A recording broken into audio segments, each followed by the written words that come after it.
ఇంకొక్క రోజు నేను రాకపోయినుంటే దారుణమైపోయిండేదండి. మొక్కలన్నీ కూడా ఎండిపోయాయనమాట. ఆల్మోస్ట్ ఈరోజు రేపు నేను రాకపోయినుంటే ఒక్క మొక్క కూడా బ్రతికేది కాదు.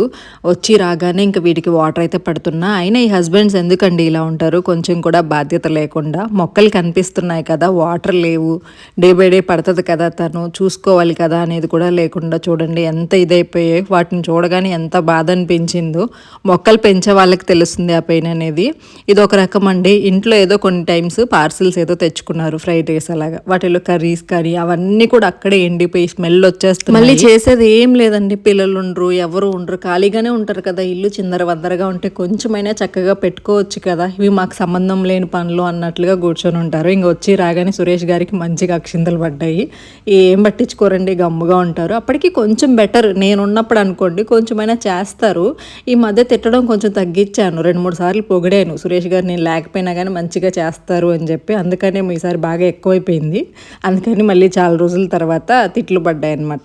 ఇంకొచ్చి రాగానే టీ పెట్టమన్నారు. చాలా రోజులైంది టీ తాగి, టీ పెట్టవా అని చెప్పేసి అడిగారనమాట. నార్మల్గా సురేష్ గారికి అసలు టీ అలవాటే లేదండి. ఇంతకుముందు మీకు చెప్పుంటాను.